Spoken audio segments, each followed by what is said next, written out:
Attention denizens of planet Earth. Broadcasting from Carbondale in Southern Illinois' premier comic shop. And now your host, superlative shaman of comic book knowledge, Dan Brown. Flash the match signal in case of emergency for your host with the most on his mind, Matt Morton. Watch out, criminals. There's nothing funny to him about truth, justice, and the American way. It's Commander Harris himself, Scott Reed. And tuning in from the far reaches of no man's land, the mad scientist dream leader, Mike No. This is Campus Comics Cast.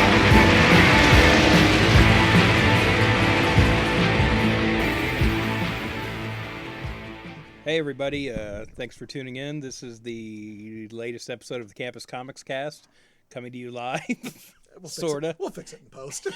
No, we won't. I know. I just like Unless to you say just want to it, 'cause I start know we over never right do. now, it's not going to happen. What did I screw up? You went like you were clearly about to say the previews episode. I thought, but that's why I looked at you kind of funny. You were like the latest episode. Yeah. Episode 56. It's still, is that what we're up to? Yes, we're up Jeez, to 56. it's too many. It does feel like 50 was not very long ago. No, I have no. to say. Actually, it feels like 50 was forever ago to me. Time is weird. Yes, it is, yeah. Well, in case you're wondering, I'm Dan Brown, and I'm joined tonight with... Matt Martin, apparently with my smoky voice today, Scott Reed, and special guest. Mike Atchison. Woo woo. fresh out of Australia. Yep. Might as well be Earth 2. It's true. You got backward seasons and everything. That's right. So, as Matt pointed out, this is not a previews episode, so we're going to be kind of talking about some various topics. This is a random geekery catch-all. That's right. episode. So we're But going not to... everybody did their homework, so not everybody can participate. We'll get through it. It's a free-for-all. We'll muddle through somehow. Yeah. So, are we starting off with... We're gonna let Mike talk about the Joker movie. 'Cause, Okay. Yeah, he's gonna, since we've already talked about it, he's gonna add his 2 cents he is, to that yes, discussion. It is and the it jewels from literally Pulp is Fiction worth- will allow me to retort. Yes, 3 weeks later, I have to release all that pent-up frustration that I could not relate to you while I was listening. Yell it at your was- phone. Oh, yeah, I've Yes. done that many times. When we get things wrong, which is frequently. Or I'll just say, I know that issue. It's issue such and such, and but that's how I feel like I'm part of the group if I'm talking to my Right. phone. Yeah. So I really enjoyed the review of the Joker, and I thought Matt's. The person who doesn't see it, that's who Yeah. comments on I was it. like, Matt's review was pretty good for someone who hadn't seen it, but Nailed but I did disagree. I agreed with I think Dan and Scott both fairly well liked it with a few issues, but granted besides being the fact that I'm a very much a DC apologist in a lot of ways, this to me was legitimately a good movie. Had a few flaws. Great acting by Phoenix, just a well-constructed story. I thought there was a lot of social relevance, which made sense, and obviously financially it was a success because costing $55 million to make. Yeah, 55 or and 60. Are we I over think, $1 billion yet? If it's not Yeah, already, we are. It's over. Yeah, it's over. Okay. Yeah, I so think they said that in terms of superhero movies, it's the most profitable, of the Marvel DC. I'm sure maybe Dark made more money or something. I by don't know, but percentage or yeah, whatever. as far as a profit margin, that they put in the Right. least and got the most. Yeah. So Return on investment. Yeah. Being a DC fan, I'll take a win when I can get it. Yeah. So I'm hanging on to it with, very tightly. But I also, I shared the concerns that I think you expressed, Matt, about maybe the character was too sympathetic. Except I thought about it a little bit more, and I thought, well, I'm not really.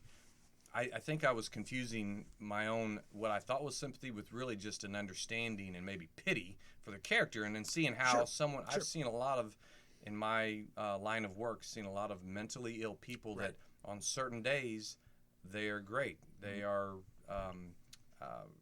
they function well. They might need a very structured, regimented environment. But when you see a guy like Arthur Fleck just getting beat down and beat down and beat down, and the way they depicted that, I guess, descent into that madness, I thought was really well done. So there is a difference between portraying somebody as sympathetic and portraying them in a way that makes them the hero. And that's the thing that threw me about it and made me so uninterested in it. Is I'm completely fine with them having the Joker have a sympathetic background to where you're like, oh man, I feel for this guy that he was pushed to this point, and the world just kept kicking him while he was down. But the problem is that when you relate to that, if you have his circumstances or something like that, you're still supposed to take away from that man needed help. Not, and I'm going to do the same thing. And so like I forgot my best example. And I the whole time we did that podcast, I kept thinking there's somebody else from movies that I want to use as my really example of people not getting it, and it's Tyler Durden in Fight Club. The number of people that watch Fight Club and don't take away that that's about toxic masculinity and how bad it is to be Tyler Durden is my example for why the Joker is a dangerous thing. Like, that's an awesome movie. I love the movie. And it's got a lot of salient points for a lot of people. But ultimately, the thing you're supposed to take away is don't grow up to be Tyler, kids. And people take away from it, he's awesome, I'm going to emulate that. And you're like, no. You got the wrong message out of that. And that's that was my concern with Joker was, does the world kick you while you're down? Do people not appreciate your genius? Well, you should rise up and start a revolution. Like, no, kids. He's mentally ill and the bad guy here. And recent activities around the world have not.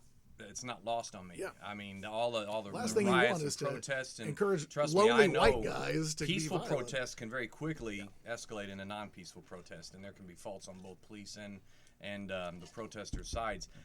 I think it'd be a stretch to find many people. I think you're going to find people that are going to try to construe inspiration from a lot of bad things in the world. Oh, for sure.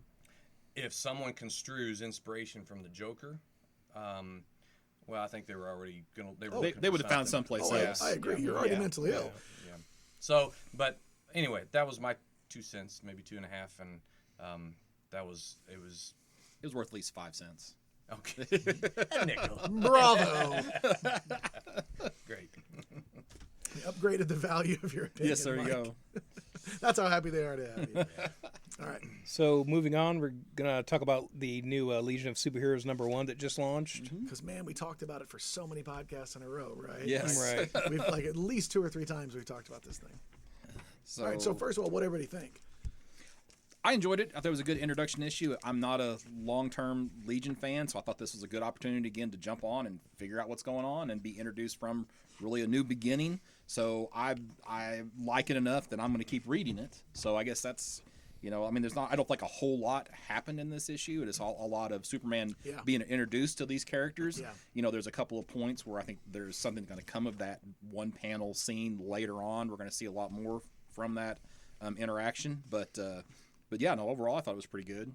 Mike, as a longtime lover of the Legion, what do you think? I've read to one degree or another every incarnation of the Legion. I bought a bunch of back issues from Mike literally tonight today on the 1990s reboot. And just to fill in that gap, that's my biggest gap. But I was a diehard Superboy even going back to Adventure Comics. Adventure Comics and then Superboy and the Legion. I've got every Superboy.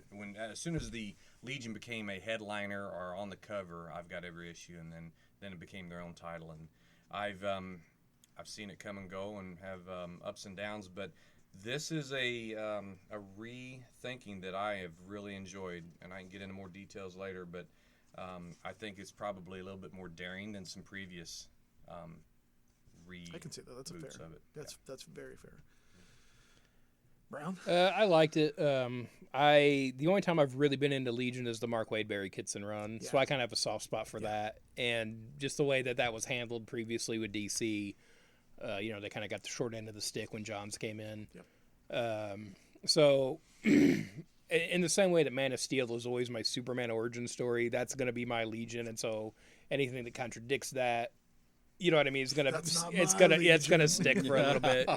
Again, that's not to take away from this. You can go into this fine, but this is definitely part 1 of a story. There's a lot of moving parts here, and they're introducing things, but there's still a lot of stuff, a lot of ground to cover. In this still. What got me was that this is a Bendis issue, and Bendis famously takes his sweet friggin' time getting to the point, right? And it was kind of funny because it didn't read like a Bendis issue in a lot of ways. It's really, really got ADHD. I mean, that book is all over the place. They bounce from scene to scene and thing to thing. System to system. But there is a ton of dialogue, which is a very Bendis thing, right? A lot of like banter back and forth.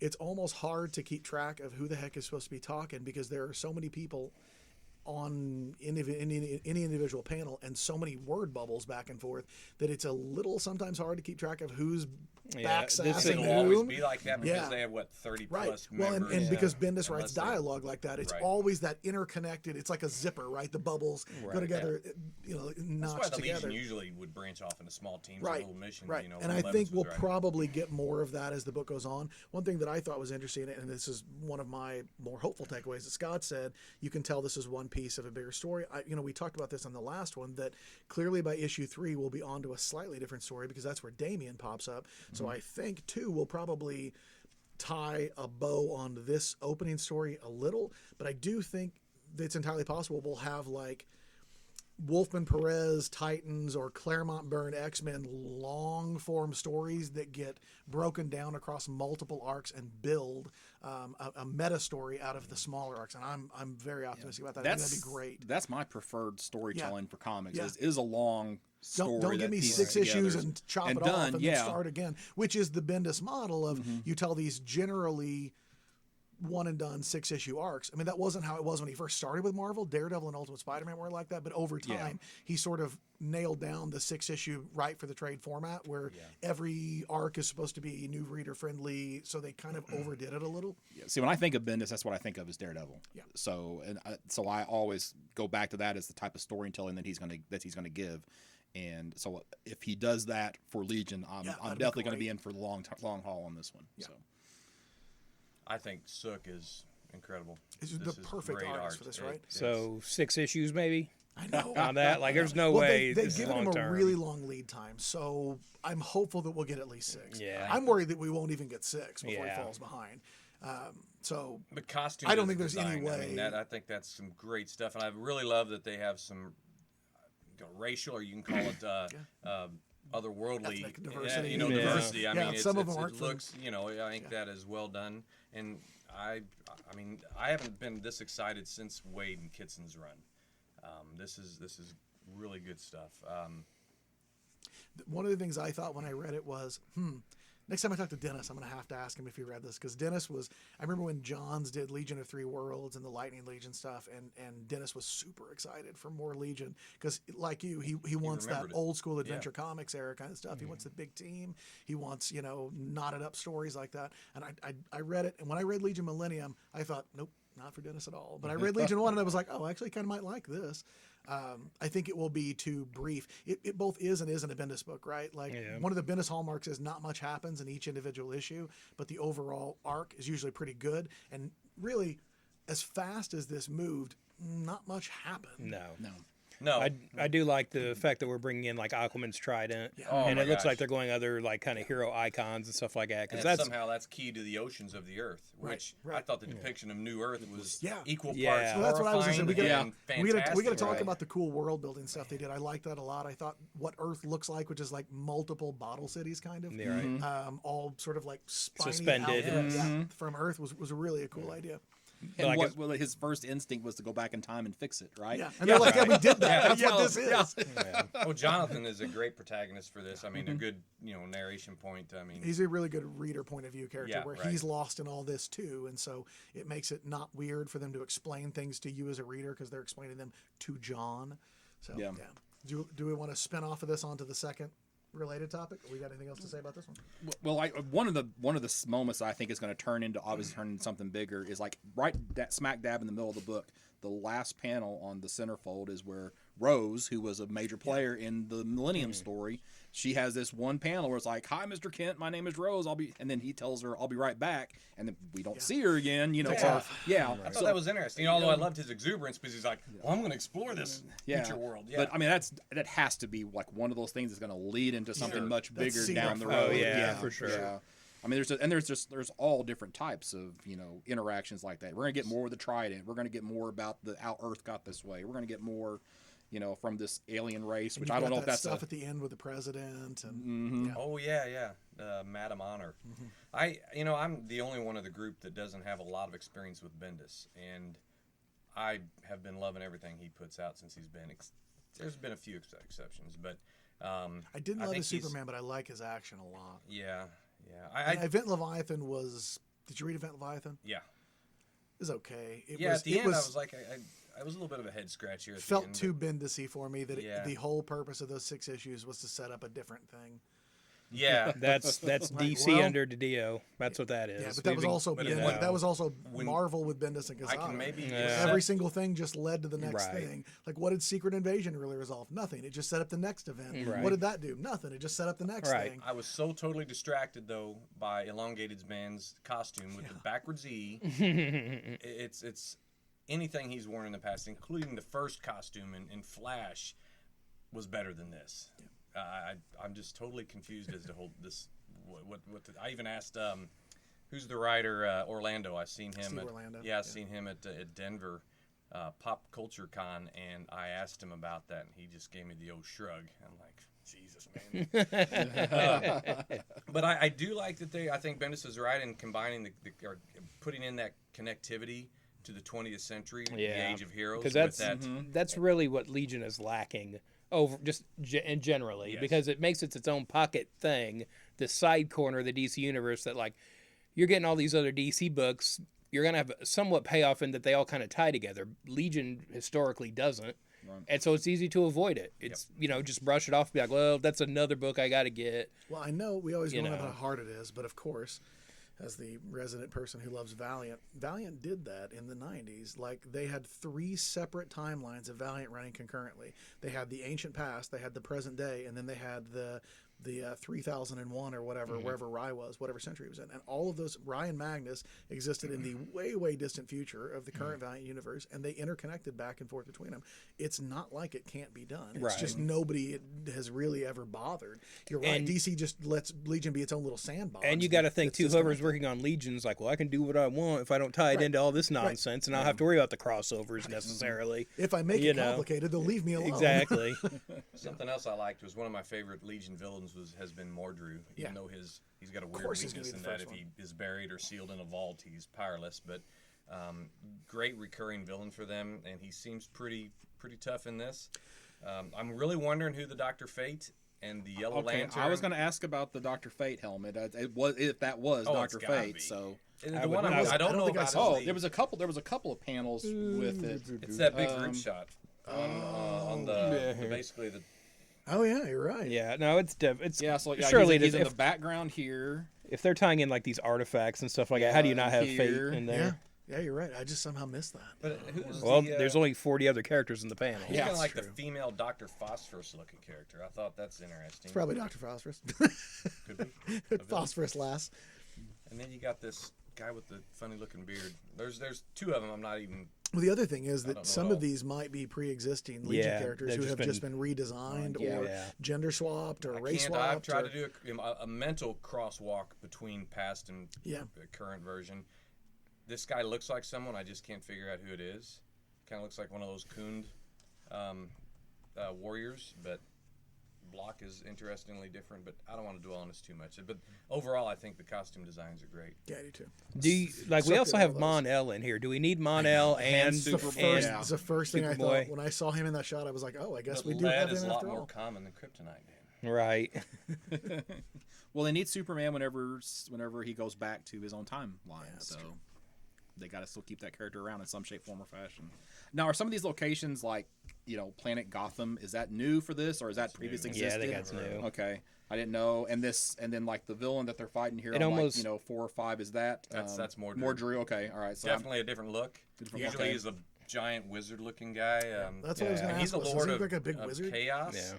And I mean, they retroactively made his origin to be on Gemworld as the son, a twin son of like Lord Topaz and Queen Turquoise or something like that. And then but that was all retroactive because when he first appeared it was like in late 60s, early 70s. for the 60s. Yeah, so he was just a general baddie with magical powers. and was on Xerox, which I always love the name of that world. It's, I don't think I knew that. the ZE, not spelled like the copying machine, but with a Here's a Z. real good shot of the Yeah. Dr. Fate character there on towards the back of the book. So Yeah, but so there's a lot of little nuggets I think that will intrigue us to keep reading. For me, anyway. and I'm is definitely looking forward to is the race of this the race of the Madam President or whoever at the end of the book, is that something new? Do we know what race that is? My guess, if I were to guess, it looks like kind of like a controller. That's what I was gonna say. It looks something like long was body. Invasion? Is that the right storyline? Invasion. No, Yeah, that's that was the Dominators. Dominators. Dominator. with Oh, the- yeah. Dominators. Okay. Yeah. Okay, that's With the red Their dots. little honestly- red dots indicate honestly, it their, kind of looks like them too, just pink. Like it's got that like Yeah. Right, really without the sunken real faces. gaunt, right. Yeah, they are. Yeah, the controllers are a little bit more humanoid looking than the Dominators, but not much different. okay. Yeah. Where were they out of then? The controllers are part of the. I don't know if that was with the Green Lantern. I mean, think- they I were think like it That's what was. I always know They- from they- GL. the Guardians of the Universe they branched off and became their own race. On Because Guardians haven't caused enough problems. I don't remember. My brain's mixed up on what came first, but they all are related controllers, Okay. and the controllers are less malevolent. They're more like. What's the Marvel version where you have the observers or the watchers? Or what? Yeah, the watchers. Yeah. So controllers are kind of They're like just like that. the They jerky will- version of the Watchers. So Watchers. Yeah. Well, yeah. But They don't have giant heads. They're Right. just tall, skinny, and manipulate from behind the scenes. Okay. Yep. Real quick, I want to point out, I'm pretty sure this is Graham Nolan drawing the Snickers ad. Yes. In here. oh, I think it is. Well, they have what Svengoolie or whoever. Yeah, it there's is? some Svengoolie Oh, man. pages in here too. Who's Sven? I read that. What? I'm like, I don't even know who that is. It is I just know the name from and what he Chicago. looks like, and that's about the extent of what I know about He's him. a long-running TV show horror host. Yeah, one of my coworkers is obsessed with him, and every year I go to C2E2, and he's like, "If Svengoolie's there, get a rubber chicken autograph for me." I'm like, "I don't have a rubber chicken, Steven. Get Buy me a autograph. rubber chicken, and I will." Well, I could say the relevance was lost on me. It is Any of it, it is a minor digression, but those Snickers ads are a point of some serious heat in my house. So the youngest nephew, the one that lives with us, only reads Tom King's Batman. It's the only book he reads from DC, and so he's already reading a Batman book with Batman and Catwoman in and it. those stupid Snickers ads are always placed in the most inconvenient Yeah. spot in Tom King's run. And every single time an issue comes in, I'm like, "Ike, Batman's out," and he's like, "Oh, sweet, give it to me." And he'll take it, disappear to his room, and at some point I will hear curse words, and I'm like, "Snickers ad," and he's always like, "Freaking Snickers ad!" Yeah, because they annoy it me throws too. him off every time. Yeah, He's- it does me. I'm like, well, oh, because wait. he doesn't know if it's a flashback, like, "Oh, Right. it's a Silver Age flashback panel," and then he's like, "Wait, it's a Snickers ad again." That's the point. That's how they get you. Great, Right. great No, no, ad totally. design. Yeah, it's making the ad not an ad. I don't know. so, This will you be the hostess ads for a new generation. They'll look back on these. I know, that's what I told him. I said it used to be, and I explained to him like Yeah. the Marvel hostess ads and stuff. And We he gonna was grade? like, "I don't care about that. Those aren't in the middle of my book, and I'm not reading those old books." We want, Yeah, we want to that's- grade the first issue like we normally do. So Yeah, go ahead. I'd probably go very fine. Of course, it could go up or down depending on how the series goes. Yeah, I think I'm know. right there with you. Very That's what I was fine on gonna give that. it an 8. Very fine plus, probably. Just You're the because- 8.5, Like an just to 8.5. be different. Yeah. Yes, just to be I different. thought, just to be different. To be I honest, I haven't thought been about this saying excited in 8.5. a while. I Yeah. gauge a lot of my habits, my reading habits, on the excitement level I have. Now I may be disappointed early, but I'm gonna relish it while I can. I try not to get too excited about issue 1 of any ongoing, because issue 1, the same way that anybody should be able to make a movie trailer that makes you think you want to see the movie. I mean, that's the friggin' point. Yeah. If you can't make the trailer interesting, the movie's probably not good either. All you had to do was cut up the best parts and show it to me.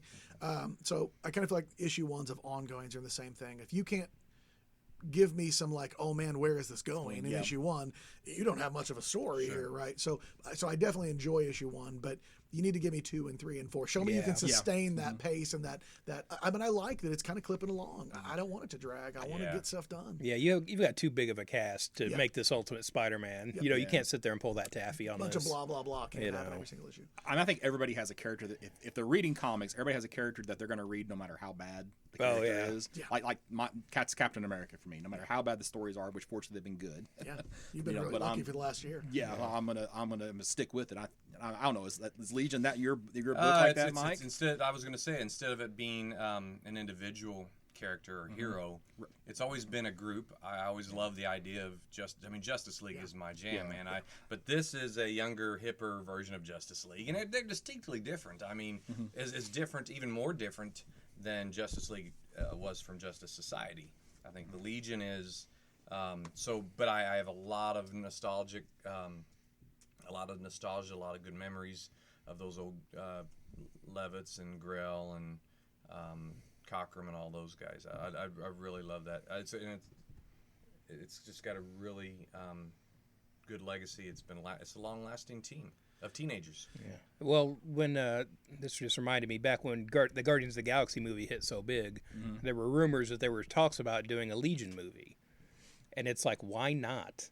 You have an outer space in the future. It doesn't have to be tied to anything. You could cherry pick from all these different iterations. You also get to make a very diverse cast. Yeah. That doesn't in any way feel like it was designed by a focus group. Yeah. It's not like, oh, there's the token, point. blah, blah, blah. Yeah. Like, no, man, it's supposed to, that's literally the purpose of it. The same way that's what's great about Star Trek, right? The point of Star Trek is that they have this, like, diverse, progressive, accepting society. So Right. you can put that in. You can make a very diverse cast of Star Trek, and it doesn't feel shoehorned in like you tried to just check some boxes off. Yeah, You're like, right. nope, it's organic. It fits. That's what it's supposed to be. supposed to be like, and Legion is the same way. It's supposed to be like, we accept everybody, and these are supposed to be like the progressive, open-minded kids. So you can have literally different races, like of aliens, not just humans, like other alien races. So you can have all these different things, and you can have alien races be stand-ins for human conditions or whatever. Like, you can do a lot more with it. So I'm with you. I can't believe nobody has pitched Yeah, and that. it's like, I feel like too, even with budget, it's like pick the characters that are cheaper to do.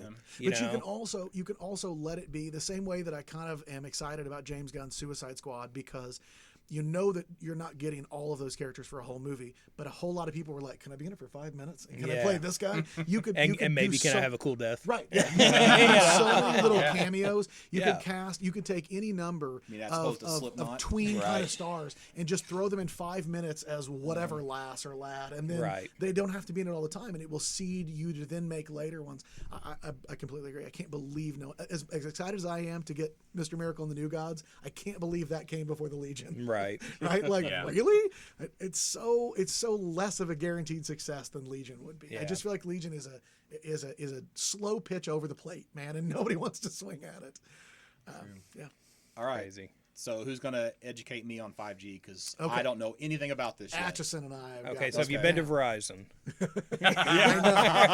AT&T, because they own Warner Brothers, who owns DC. It's all part of an AT&T tie-in. I actually told Jeff, you may have to change jobs. If this really becomes an AT&T, you're gonna you have to go across the street and be like, is there a manager spot open? Because I just found out I have to change companies to stay in line with my Batman fandom. But 5G, if you saw, it was at New York Comic Con, Mike? Yes. That they put out. So Didio showed up on a PowerPoint on a screen that he has a generations of the DC universe mapped out. There are 4 generations. There has been a rumor for, I don't know, like a year and a half maybe, that DC had this mystery project called 5G, and nobody knew what it was. And it's only become sort of like to come into focus when he put up the 4 generations, and he had up there a 5th generation that was yet to come. So the rumor is, and you tell me if I'm off of what you remember this, the rumor is that starting next year, that DC will begin rapidly retiring all of the Justice League, all of the original Silver Age JL, and that they're going to be replaced by new characters. And one of the big things that keeps getting repeated in all the rumors is the replacements aren't who you think they are. So it's not going to be Donna Troy takes over for Wonder Woman. It's not going to be that Dick or Damian takes over for Bruce. The rumor is that either Wonder Woman or Batman is the first to go. There is no rumor on who Wonder Woman's replacement is, at least as far as I've seen. I've not heard of that. No. I haven't seen anything. But I will throw my head in the ring. I told Scott this the other day. If I were replacing her with somebody, I'd replace her with Naomi. Because she doesn't have a superhero code name, and she has a very generic set of powers. She's strong, she can fly, and she's tough. But they deliberately did not give her a superhero name. The rumor, though, for Batman is that he's going to be replaced by Luke Fox, who was Batwing at one point, who is a cage fighter, and who was part of the Batman Incorporated stuff, and is Lucius's son. I'm super excited about that one because I think it feels like a fairly organic outflow of Tom King's run, where part of it has been that Bruce doesn't want his sons to grow up to be him. So he doesn't want Dick to feel like he has to grow up and be Batman. He doesn't want him to be miserable because adopted dad was miserable. And we've seen what Tim turns into when he becomes Batman. So he doesn't want that either. And he definitely doesn't want it for his actual biological son either. So I like the idea that he would pass that on to somebody who doesn't have to live up to Bruce Wayne. I think that's awesome. But the rumor is that Bruce Wayne fakes his death, but that all the heroes know he's not dead, but it's so he can marry Catwoman and be happy and not be Batman anymore. And we're getting to the Batman Beyond future where he is in the cave running the family from the cave, and he's an older guy. Now, I think, and we talked about this, I think that the end of Doomsday Clock, does anybody think Doomsday Clock's actually going to stick in canon when it ends? Not forever. I think For a Doomsday Clock is little going to. while. I think Doomsday Clock's going to wipe itself out. Okay. I think the point of it will be to make it all have not happened, and I think they're going to use it as a continuity patch to Yeah, make for that reason, yeah, I think that part that's- sticks. Yeah. Yeah. So like Saturn Girl disappearing, I think they are going to undo what Manhattan did and sort of smush things back. Well, I think together. the question is how much do they undo? Yeah. Do we go back to pre-New 52? Well, so they keep you know what saying I mean? he stole time. Right. I think they're You gonna, think that time jump? they're going to age characters up. Yeah. And be like, And that's the gap. Because I if mean, you- that's right. what they're trying to explain. and if you look at DiDio's timeline, it doesn't make sense because it means Batman is like 50 something, and that's clearly not so. They're like Batman and Superman are like in their 50s or 60s at this point. Right. Now I'll grant you, Superman and Wonder Woman could be old, but Batman can't have been operating. Like they have, these are years. And I looked like thinking, oh, maybe they've like Yeah, overlapped and the just- generations, but no, he has them sequentially laid out. And just to clarify, like they're putting like World War II Yes. in here and things like that. Like there are, you know, it's like 80 they're years not of DC ignoring, history. they're not ignoring the history of the Justice Society. The first generation, reportedly, if anybody can get squint and see the through the resolution, it's really fuzzy. But Yeah, it's they're real low saying that res. Wonder Woman was the first hero. Period. or like the first to show up. Wonder or Woman something. is the first- Mostly because the way I understand it is because presumably she's from the Hellenic era. She's from ancient Yeah. Greece, and they they age very slowly. That kind of makes sense. I'm okay with that retroactive twist. She's and she's a demigod now anyway, right? So Right. Yeah. she doesn't have to age Exactly. at all if they don't want her to. But like Superman's rocket shows up right around the time that Wonder Woman, at the end of 1G. of the yeah, first it was just generation. right around the same ish time frame as the Justice Society is operating. Exactly, yeah. Superman's Which rocket I guess shows we're up. getting in a movie now, apparently. I know. What? Okay. Yeah. Yeah. They're talking about doing JSA stuff in film. Yeah. So I know you're super excited. In Black I know Adam. you Radio Land That's listeners can't Mike's about, see this. Mike's about to Yeah. jump out of his Rock- skin. He's so excited. Yeah, Oh, Dwayne Johnson gosh. made some comment about JSA being in Black Adam. Yep. I could Really? just hug Yeah. you for even telling me that. Oh my god. Yeah, so that's the rumor that so we all kind of think, I think that that Sojourner Mulane from Far Sector is a real strong candidate to take over Green Lantern. right. The rumor is that Flash is going to be replaced by, they said, Captain Boomerang's son. But that's Owen Mercer. Right, but And they he had super speed. well, but that's not what I was like going to that ask. kind Was of somebody speed. tell me did they take him away, New 52 or Rebirth? I know he existed, so I did not read much New 52. Digger Harkness, they put. I mean, this was like late, Right. 20. I remember from John's Flash run. Yeah, I can't remember what he's been in since though. Now And that I we're don't. talking That's what about I'm saying. it. I don't know if he was. So He that's was the, around the Infinite Crisis time. Right, right. yeah. I remember all Blackest that. Night and all that Yep, stuff. Yep. But when New 52 came and went, because I didn't read much of it, I have to ask another customer at the store and a friend of mine who never quit reading DC. I kind of gave up on DC and superhero books in general during New 52. I read Snyder's Batman, and that's almost literally it.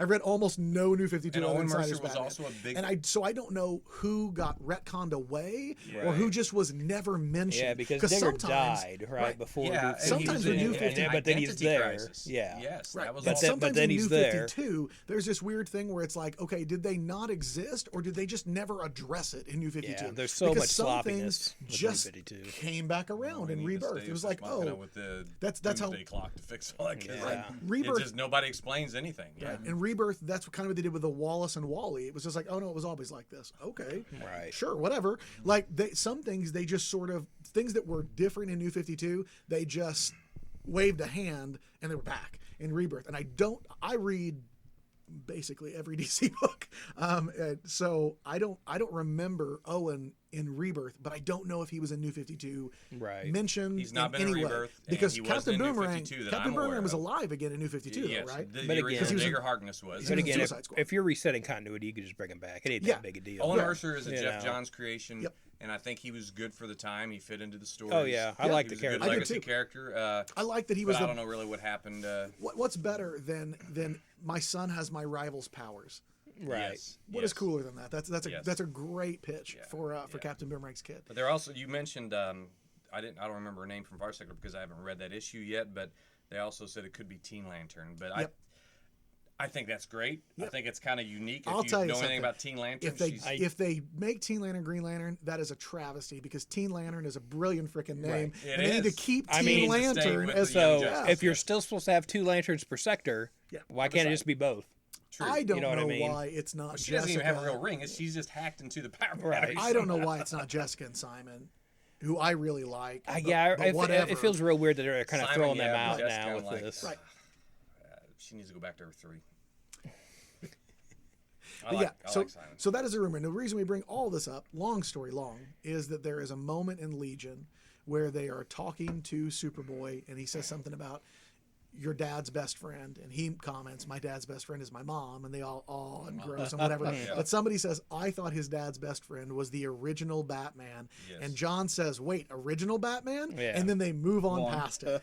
And if that isn't a You read more setup- into it than I did, but now Yeah. that you've mentioned that, I get what you're They saying. also later say original Superman, which wouldn't strike John as weird because that would be encouraging to John to be like, "Oh, sweet, I become Superman." So Yeah. he'd be Did like, you also yes. hear that Maybe John not. Kent might be the replacement for Correct. Superman? Correct. And I'm thinking, okay, how's that going to work Right. with the Legion going on at Right. the same time? We're talking next June, I think, when this is supposed yeah, to there's Well, supposed to but be that- another with the time crisis. travel thing. He can just go back to whatever Yep. point. Absolutely. Yeah. That's There right. is supposed to right. be a crisis event next summer. That's DC's big event. I don't know that they're going to call it a crisis, but there's supposed to be some sort of I don't think they're calling it a comeback though. no. They've been here for years. now. That's They true. can't even call it that. That's You can't true. call it a comeback. Right. Okay, real quick. Owen Mercer, as far as I can tell, his last appearance in comics was August 2011 in an issue of Batman and the Outsiders. Okay, there you go. All right. New And that's- 52. Yeah, so issue 40. So if comic book DB is correct. or not. So then That'd be he was right. That'd be floating right around. before New 52. Oh, I thought That's it was like only that's 10. like month. That's like month before or Okay. something like Okay. that. Well, that makes sense. Oh yeah. It would be. It's like September or whatever is when that hit. Yep. Okay. That's what I thought to begin with. Then I was like, oh no, maybe that wasn't the Batman. Yeah, book. because Batman. But yeah, that would have been too it far. would- it Batman would have- it Outsiders would have been 40. Yeah, it would have been 40. Yeah, that would have been that 40 last years in. run, probably like with Alfred in it and all So, that. Yep. what about the? Which was like Judd Winnick's run. I think or something. so.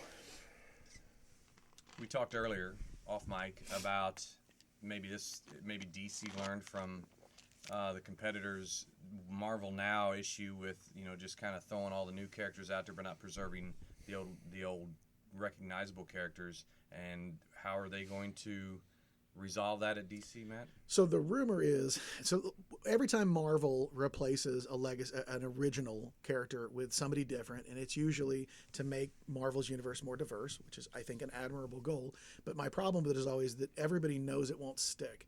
And so when they replaced Thor with Jane, and they said, this is Thor from now on, and I rolled my eyes, and what a surprise, Jane's not Thor anymore, because nothing at Marvel ever doesn't get put back to normal, right? Marvel's whole story is based on setting up the chessboard and putting all the pieces on it, and then somebody comes in and flips the table over, and then you spend the next 10 minutes picking up all the pieces, putting the table back on, putting the board back on, put the pieces back where they were, just in time for somebody to come back in and flip the table over again. Well, that's all you ever do, right? Marvel flips the table, and then you spend all the time putting the pieces back on. I feel like that's just comics in general. It is. But Short of your independent Marvel stuff. recently, that's been their shtick. That's how they get press is, oh, look, we flipped the table over again. You're like, yep, flip the table I again. think How it's about admirable that? that they try. I do too. I wish they that. would stick to things because I And, think it's a crappy message to send Maybe people. having, Right. setting it up to where Right. I agree. Look, I think the idea that people need heroes that look like them, and that's what they say every time they do this, and I agree with that. I think that's awesome. But all you've taught people is you're good enough until the sales drop. And then we're Yeah. they're gonna ditch you and go back to the 40-year-old white guys that are our bread and butter, because we got to bring the man Thor back.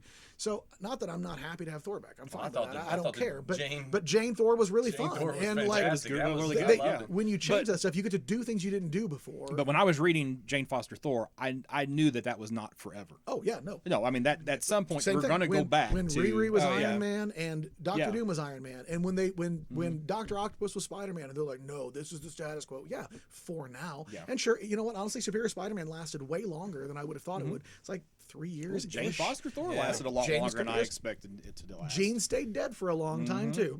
Yeah. But the reason I bring all this up is the rumor is that DC's workaround on that, and I think Marvel should have thought of this too, but they don't have a subline for this. That the rumor is that DC will continue to make original Justice League stories at Black Label, and that they're going to put like A-list teams on prestige books that are going to be like an event almost. Bruce Wayne's your Batman? Cool. We still make Bruce Wayne Batman stories. Here they are. And frankly, that's probably smart, because the people who are going to be most cranky about having their heroes replaced are the people who are going to be least invested in buying an entire line of books and seeing every single thing be in continuity. What you really want is you just want to keep getting stories. I of your unfairly guys. cast. It was basically off what I read on Bleeding Cool. But when I think about it now, it wasn't just Marvel now. DC's New 52 did the same thing. That's why it flopped. They just chucked the baby had a with lot the of great bathwater. ideas, but that's exactly the metaphor I was going to use. And I think maybe DC has learned. Hopefully, they've learned. I'm not sure that I'll want to pay I don't know what the price will be for the Black Label books from my old familiar. Please be $4. But I will buy. Hold I your will breath buy on some that. books with the new characters. Absolutely, I will. Right. And see which ones you like. Yeah. Yeah. It's But the gotta thing- have good writing. Yeah, You gotta make exactly. good books. But the thing is like you're going to give a lot of people an excuse to jump off those books too. But the idea here is if you Black Label them, frankly, if it were me, I'd continue the numbering in Black Label. Sure.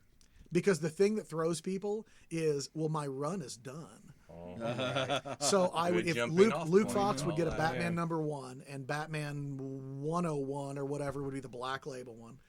I don't know how you Too many give collectors. him a, we aren't just readers. you We give are him collectors as give well. him an So people adjective want- at the front of Batman. Right. I mean, Marvel did it with all new. Marvel just put all new in front of everything for a long time. And you know what? Honestly, it's not really a terrible idea. it's hard for sorting though. Yeah. It is. Well, Does this go under A or X? Is it all or all new X-Men? Is it X-Men or all? The problem with putting them all under Black Label, though, is that there's a certain, maturity level that's associated with the Black Label title, and a lot of people who still want to read old Batman, Bruce Wayne Batman and Clark Kent Superman and Wonder Woman and stuff, they're not necessarily going to pick up a Black Label book because of They don't necessarily because of want Batman damned. exactly They just want Batman. right. Yeah. Well, I think Well, so I that's think the point here is we're going to end up with Black Label is not going to be Vertigo's replacement as much as we thought it was going to. I mean, all the Young Animal books are technically under Black Label right now. They're not mature readers. So, like Far Sector had nothing in it. It's not a kid's book. Right. And I can't imagine think giving much that to an 8-year-old. No. one But I mean, I like, I read can't it imagine all, giving it to an 8-year-old and them understanding it. No. It's some, weird sci-fi kind of stuff. But it's also not, there's not Batman's junk in it or anything like it wasn't Batman Dan. the Batawang. Right. Yeah, exactly. The bat pole, if you will. Yeah. So, Bruce so Wayne. I'm cautiously very excited. The thing that excited me when New 52 first launched was the idea that you could take familiar characters and give yourself a little freedom to tell new stories. Because the longer the canon and the continuity runs, the more hidebound you get on what you can and can't do with these characters. And so that was the thing that was exciting for so many people was not only do you get it on the ground floor, that's why all those issue #1 sold. How many times you get to buy Batman #1 in your lifetime? Never. And how many times they reprint almost all Like of the 7 brands or something of Batman #1. It just Well, kept just like getting, all the titles had yeah. reprints. of But I those think issues. Batman was the one that sold the most, and they reprinted it for. I think I want to think it's 7 times because I think they did a second printing for #2, and then the third printing for #3, and then like they just kept and they did the same thing on #2. #2 got printed several times. Until they finally, the numbers were back where they were before New 52. But I think that would be great. I think, look, man, the thing I tell people every time they reboot something, nobody comes to my house and takes my books away. If Bruce Wayne is my Batman, well, guess what? Like, your books didn't, just because they don't count, I read they way don't more not back issues than I exist. do new issues. You can still read them again. They're still there. My favorite version of Batman's the animated series. The animated series has nothing to do with the comics. I still buy all these comics. My animated series is still there for me to watch. It's totally fine. I don't know. In my version of Star Wars, Han still shot first, brother. Yes. And McClunky didn't happen. Let's don't go there. Totally fine. Let's don't go there. We'll never get off there. There's another theory that I read about this 05G. And you guys all remember I can't remember what year, but it was Starlin wrote a series called The Death of the New Gods. It was horrendous, really. But It was around the time of it was supposedly to end the Fourth World. Yep. and allow for the beginning of the fifth world, which really never came about. Nope. And they kind of started to by having the different Mr. Miracle get his own book, Shiloh Norman had his own book for a little bit. Yeah. But then they kind of just didn't really do anything with it. Yeah, so I read a little bit about that possibly being a way they go with this. I mean, this was all, We can still do around both. Final Crisis 2009. One is not going to preclude the other one either. No, That's the thing. no. So it's an idea. I don't know. For me, it just feels like such a sea change under DiDio because he, post-crisis, you had some of this. Yeah. You had Wally as the Flash now. You had Kyle Rayner as Green Lantern.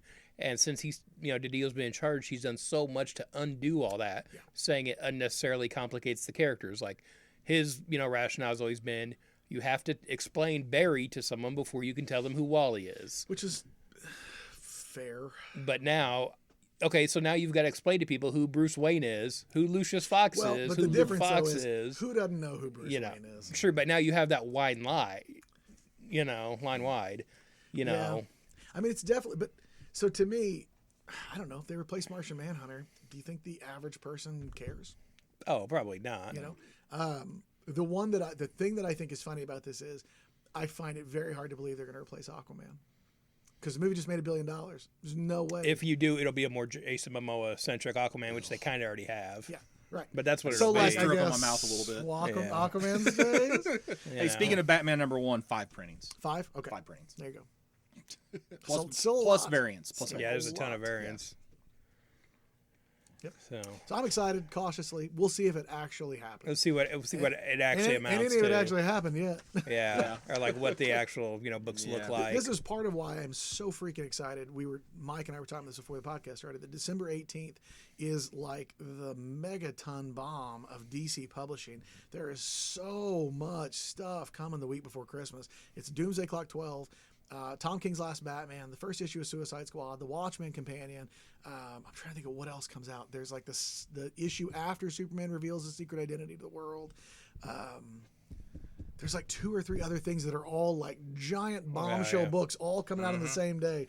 So we'll be able to talk about this in like 3 weeks and be like, oh my God, you guys, or oh my God, you guys, it turned out not to be there at all. Yeah. Chirp, chirp, chirp. Before you jump into that next subject, I remember from the last episode, I heard you guys mention Detective Comics 554, and I go, I know that issue. And the reason it stuck out is because, it was the first. Yeah, it was the first issue with Black Canary's new 80s costume. jazzercise costume, you might say, which I kind of liked for the time. But more importantly, I collect issues with the characters bursting through the hoop. Not that I have what issue is it? Batman number 40 with the first appearance of Detective 38. Detective 38 with Robin. But there's been a lot of covers in comics that have that have bursting riffed on through it. the hoop. Okay. So yeah, I thought I'd bring it up and show it to you guys. So everybody listening can see that see that Right. comic That's as well. right. Yeah, Through the check out our magic of YouTube Mike's channel. description. Just Google it. Come on, or buy the dollar comic when it comes out. Yeah, I'll try to remember whenever I put the podcast up on Facebook to throw in an image of that in with the There Make you that go. the thumbnail. yeah. So what issue was that? Detective what? Detective 554. 554, not 561. No, we know about that. No, that's 651. 651. Come on, get it right. I'm sorry. Jeez. I'm sending that T-shirt back. Just leave it here. Yeah, Already did that. Let's leave it in the bathroom. Hey, Mike, got some rags for you. Mandalorian? What? What? Mandalorian? Is that what we're ready for? Sure. Mike doesn't. Is that mind the Iron that. Man villain? Yeah, that's a Mandarin. So Yeah, this is the orange. Gotcha. So okay, so Disney Plus, we're getting close to the 4th episode. So 3 episodes have been out. Disney Plus has been streaming now since November 12th. Is that right? Yeah, it's the day after Veterans Day. So yeah, so 2 weeks as So of when today. we were all Yeah. off work, we were like, why? Yeah. Why, Disney? Well, hey, I got a snow day that day. Did you? Yes. Perfect. I worked from home that day, Yeah. so it was fine. Yeah, I it still worked out got it, fine, but yeah. I just didn't get to watch it the day when we were all off together. So I don't know. So I guess what initial thoughts or I love it. Yeah, It's great. I'm really enjoying it more than I thought I would. It's a Star Wars spaghetti western. Yeah. Also, just on a purely nerd level, I love that it's like somebody did a checklist of all the stuff that the Encyclopedia of Star Wars told you that Boba Fett had on his armor, but you Right. never got to see him use in the movies. And they're like, flamethrower, check. Darts on his wrist, check. Like Right. he just needs a jetpack and the rangefinder. And Well, he's totally they talked about the Right, jetpack, right. in Gotta episode get one of 3. So those. gotta Yep. get one of those. So, and I guess now I read this after the fact. I don't pay attention to who directs episodes and stuff like that. So apparently that was a Rocketeer reference with the whole saluting thing and him flying up beside. It was like it was a throwback to the Rocketeer. Well, awesome. there's definitely Didn't some think about that. throwback stuff in here. There's Yeah. definitely an Indiana Jones reference, in the second episode Go ahead. when he's on the side of the sand crawler. Yep. And they hit the rocks. He has to jump up real quick. The Last Crusade thing Yeah. is awesome. I really enjoy it. I knew it was going to be good with Jon Favreau behind it, but it's better. It's better than I thought it would be. Favreau is the voice of the big Mandalorian, right? Oh, is he? Yeah, that's a fun thing is that Favreau. I didn't remember this. Favreau voiced Pre Vizsla in Clone Wars. Oh, Something okay. like that. And then he voiced the big Mandalorian that has the minigun there at the end. And that character's name, per the action figures, is Paz Vizsla. So I guess that's his kid Oh, really? ish. Okay. So Favreau voiced that one too, which is kind of funny. That's cool.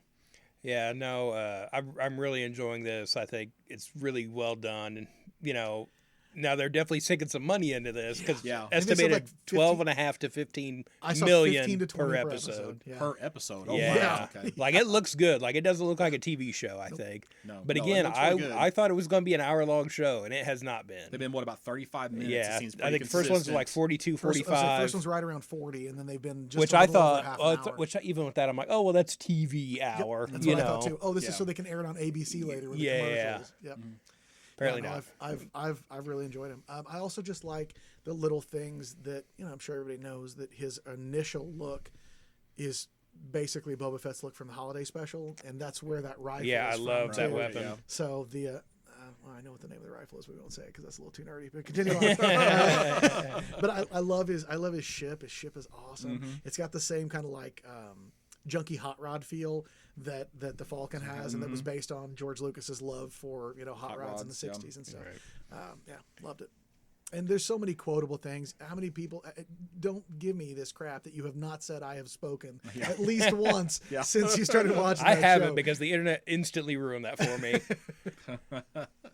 Yeah, no, it's been really good, and obviously everybody at this point knows about Baby Yoda. Baby Yoda, yeah. And they took the spoiler locks off on that one officially. So, It's not till March, you Yeah, mean? no We don't have to wait till kidding. March Right, for the man. spoilers? so Scott is referencing is that I took a screenshot of something from Jason Ward. Is this guy who runs this site called Making Star Wars, which is a really great resource for behind the scenes footage of pictures and video and stuff from people who basically lurk around the sets. But he also gets official interviews and things. And somebody had said in his comments thread that the UK doesn't get Disney Plus until March. Guys, can we not spoil it for them? And I thought, you are high if you think everyone's going to just be like, oh, let's not talk about it until Yeah. March. For the Brits. Yeah, that's Well, definitely you know gonna what? happen. Maybe if they'd won that war, right. they'd have Should've it their fought way. harder. Throwing Should that have fought out harder, there. then you could have your Mandalorians right on time. Now you just ticked off the one person from the UK that's downloading that. Yes, we did here. Oh. Hey, man. So yeah. So So I saw somebody in that same thread said, "That's okay. We get episode 9 a day early. I'm going to go online and spoil it." And I was like, "Would you please? Please, yeah. I love spoilers. Please, British fans, tell me what happens. Like I want to know. I don't care. It will in no way ruin episode 9 for me to get it all spoiled for me in advance." Like, cool, let's do it.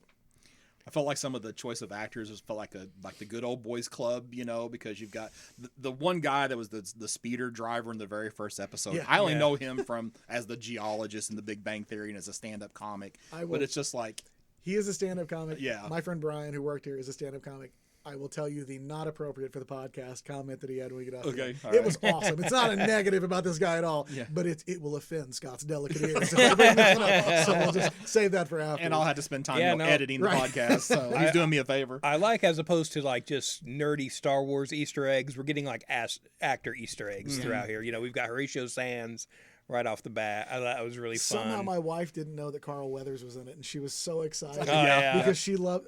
Like if you're us guys from the 80s. Right. Carl Weathers is very different than what it is to Right. my wife. To my wife, he's the guy from Arrested Development that says, "You got yourself a stew, baby." And that's I'm really hoping for a stew reference on this show, That's what though. Mona said. Mona's like, "Oh my God, they're in a restaurant." I was like, "They're in a bar," and she's like, "He's gonna get stew." I was like, "He is not. Come on." But I hope he does. Right. Yeah. I mean, she doesn't equate him to Rocky and the Predator. No. Oh, okay. He will always be Predator. Will be the first thing I think of. I Oh, know I yeah. should think of Rocky, but Predator. Is Oh, always yeah, the it's first thing I think of. Predator. Yeah, I was more of a sci-fi guy than a Rocky guy. Just, that handshake. Yep. How do you top that? Yep. You And know? losing the hand. Yeah, man. can't stop, won't stop. Yep.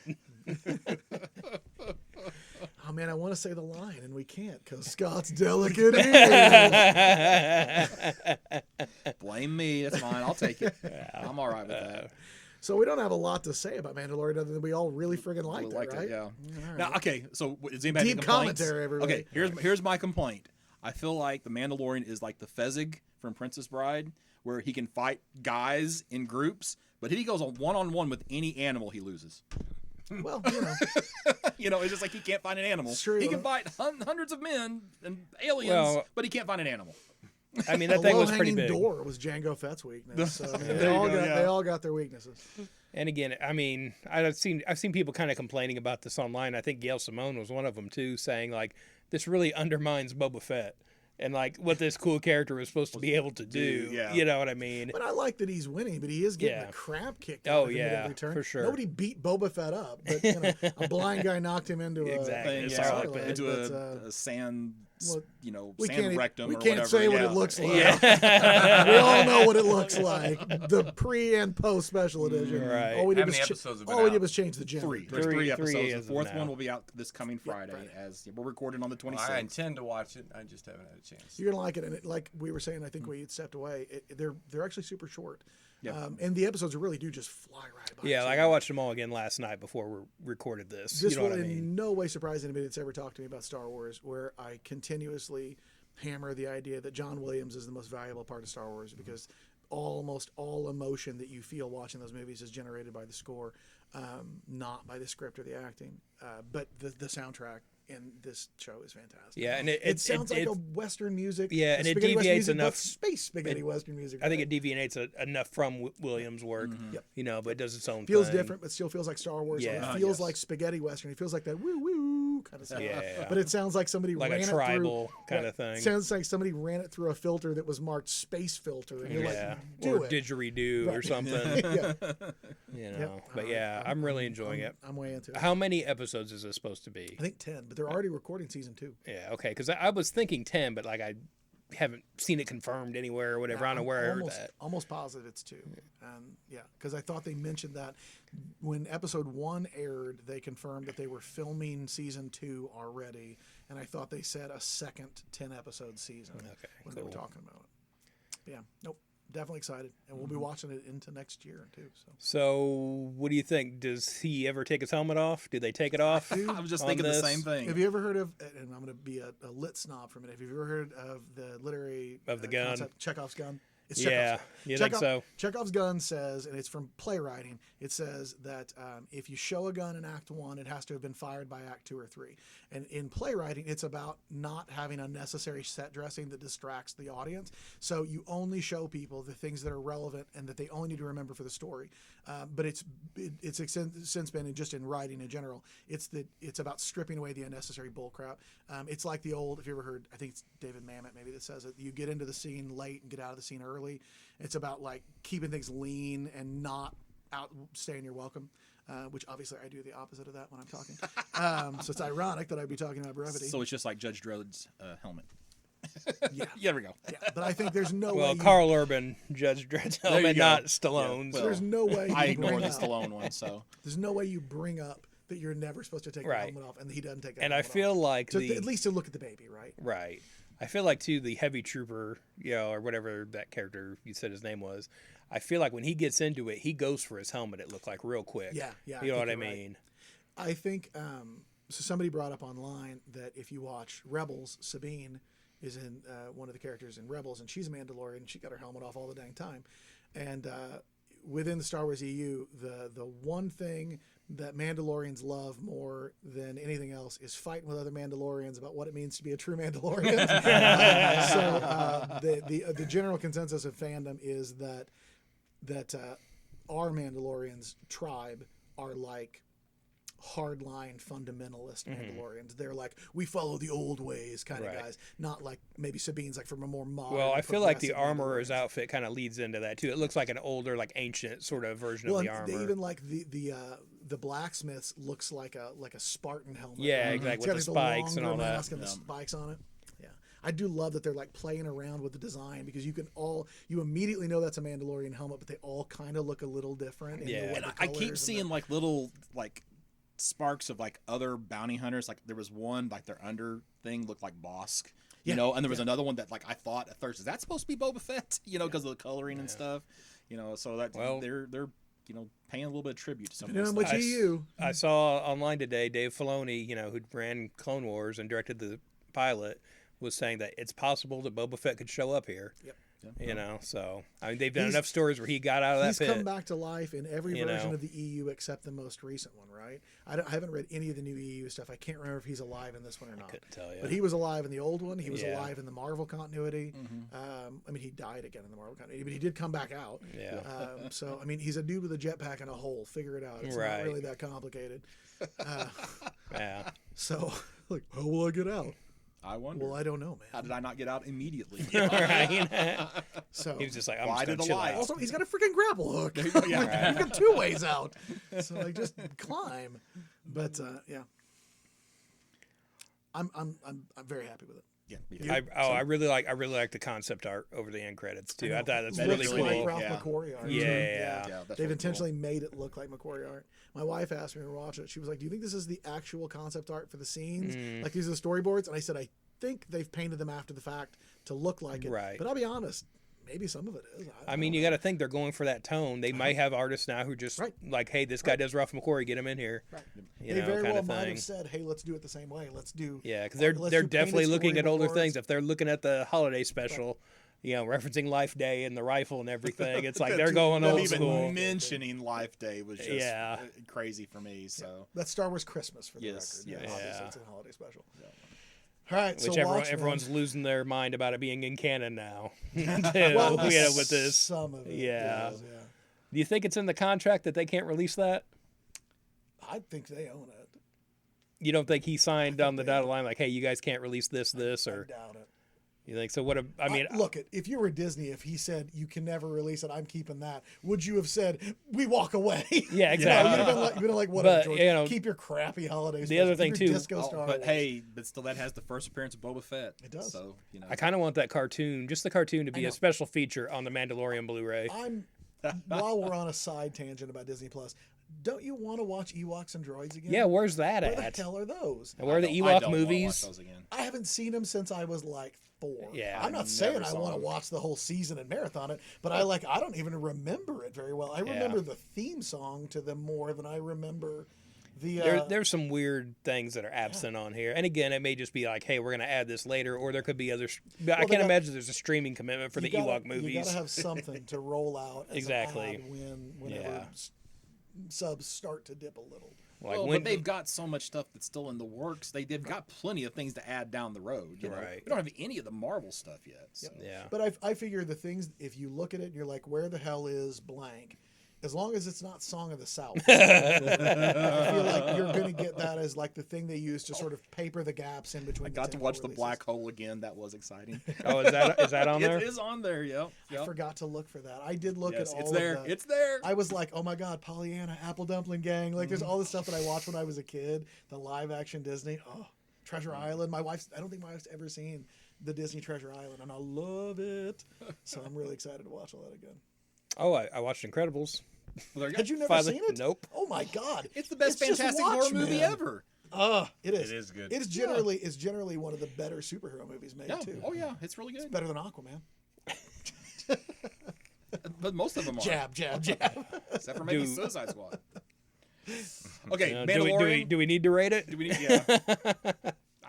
I'm going near mint with Yeah, it. I'm For I'm sure. near minus, so I mean it's. I know. My only gripe with it is that episode 2 is not nearly as good as 1 or 3.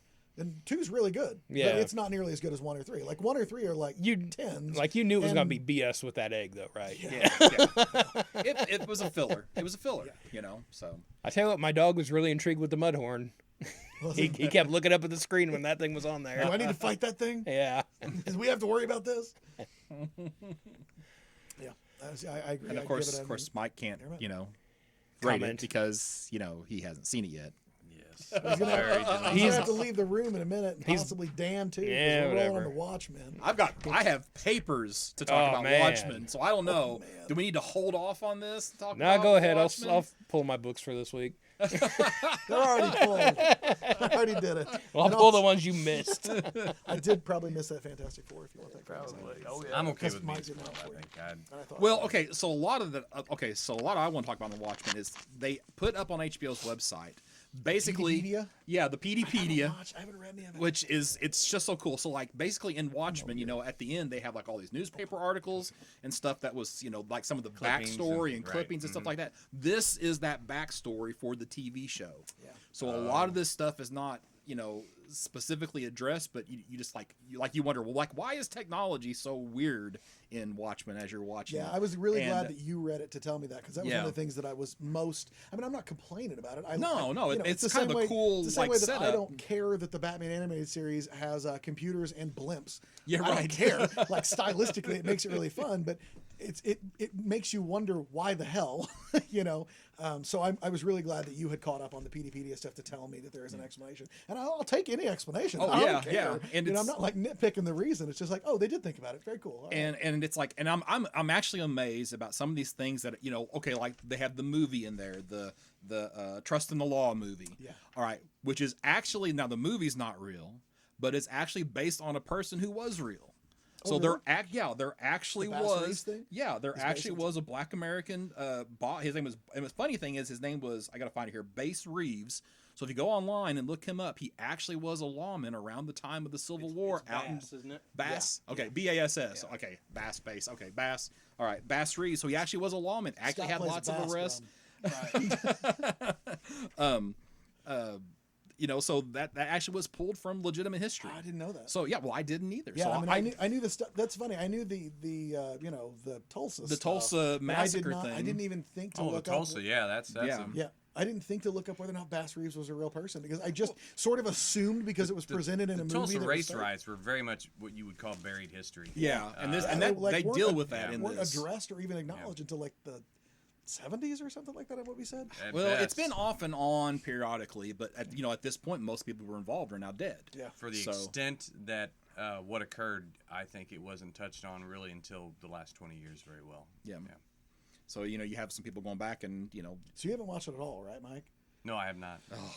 I mean, Mike told me that it was he was trying not to spoil it, but he was so excited about it. So now I'm really excited. it's okay. I'll maybe limit my comments to some of the back I material. kind of feel like we should really. Yeah, I just don't so that want to way. ruin it for anybody. Yeah, because this will help some of the stuff I think make sense to you. So like, okay, so one of the things is like the very first one of this PDpedia is actually a letter from the FBI director. The name is because the agent that's the partner FBI agent is a guy named Dale Peedy. Yes. And this is the website is like a Wikipedia version of all of his notes and Gotcha. his research for the case. It's like uploaded to this website. All right, Yeah. so continue. No, that's fine. So like, Because this otherwise is- the name just sounds weird. yeah, so there's this memo dated August 29th, 2019, where they are just now reintroducing computers into crime fighting.